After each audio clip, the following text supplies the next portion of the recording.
Berikut ini isi sebuah ungkapan tentang negeri yang dianugerahi Tuhan sumber daya alam yang sangat luar biasa. Satu, kita booming minyak di tahun 70-an. Pada saat itu, ternyata rakyat dan negara nggak dapat apa-apa. Malah anehnya, Pertamina hampir bangkrut. Pertanyaan berikutnya, kemana duitnya? Berikutnya adalah di tahun 80-an, kita booming kayu. Yang kemudian hutan Sumatera dan Kalimantan dibabat habis, dijual oleh oligarki rakus. Rakyat dan negara juga nggak dapat apa-apa. Pertanyaan berikutnya, pada kemana sesungguhnya duitnya? Yang ada hanya lingkungan hancur. Dan kalau hujan sedikit aja, langsung banjir, tanah longsor. Berikutnya adalah di tahun 2000-an. Kita booming lagi, mineral, batu bara, dan lain sebagainya. Negara dan rakyat juga nggak dapat duit apa-apa. Kecuali lingkungan jadi hancur di semua daerah. Dan yang lebih nggak masuk akal lagi, 95% eksportirnya tidak punya NPWP alias tidak bayar pajak. Sungguh, sebetulnya Tuhan itu sudah kasih kita beberapa kali kesempatan atau rezeki besar.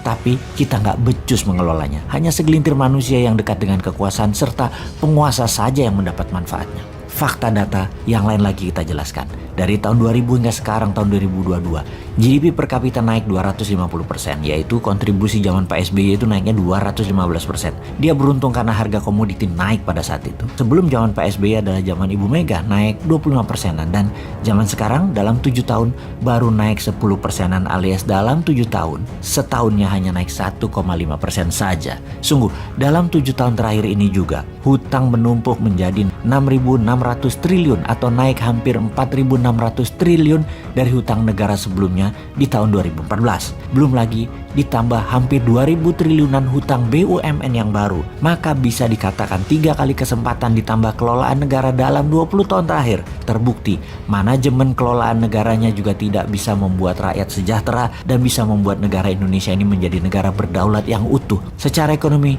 hampir tidak ada kenaikan berarti. Hanya 10% dalam 10 tahun dipotong inflasi akumulasi 7 tahun. Ya minus lah negara Indonesia ini. Semua ini karena apa? Karena sistem bernegaranya kah? Karena sistem politiknya kah? Atau individu pemimpinnya? Atau orang-orang di sekelilingnya yang tidak mampu? Banyak memang sudah dilakukan, infrastruktur benar dibangun. Namun BUMN yang membangun kok bangkrut? Sesungguhnya rakyat jadi dapat apa? Sama dengan 3 peristiwa besar yang telah berlalu. Boom minyak, boom kayu, boom tambang. Zong semua buat rakyatnya. Oke, kita bahas manajemen bernegara sekarang.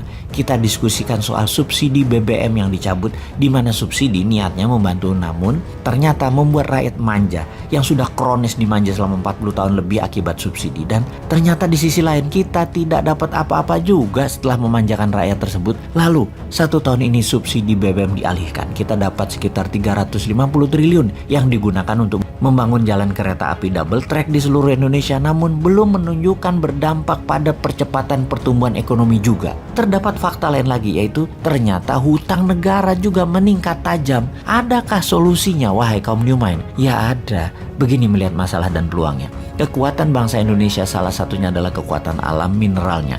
Baik yang ada di atas permukaan tanah yang kategorinya food atau rempah atau spice, juga yang ada di dalam tanah yang disebut mineral. Oleh karena itu kaum New Mind mempunyai roadmap. Di awalnya berupa inisiatif. Namanya Spice and Metal Roads Inisiatif. Spice Road akan membuat Indonesia menjadi food country pengendali pangan dunia, dan Mineral Road akan membuat Indonesia menjadi pengendali mineral. Jadi 99,9% fine metal atas seluruh mineral yang ada di tabel periodik dalam kategori noble metal, PGM atau precious group metal, dan juga metal tanah jarang. Spice Road ada lahan di permukaan tanah dan ada yang di laut. Kita bicara laut dulu. Kita akan berantas illegal fishing. Kapal-kapal nelayan asing terutama Tiongkok akan ditenggelamkan dengan cara keras. Seperti zaman Bu Susi dulu yang ternyata membuat gak nyaman banyak pejabat pro Tiongkok. Dan Bu Susi keluar dari kabinet karena mengganggu income pejabat pro Tiongkok. Kita akan hajar lebih sadis dari Bu Susi ke depannya. Kalau perlu Bu Susi lagi pelaksanaannya dan ditambah power lebih besar lagi dia. Apa yang terjadi kemudian?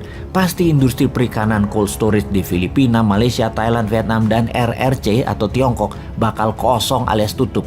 Orang mereka nyolongnya dari Indonesia. Lalu dengan dibuatkan kapal nelayan serta dimodali dengan kapal berbunga 0%, akan ada 500.000 kapal motor baru nelayan yang membuat 30 juta masyarakat laut yang hidupnya bergantung dari hasil laut, pendapatannya bakal naik 3 kali lipat dari saat ini. Jadi berani nggak ambil peluang tersebut?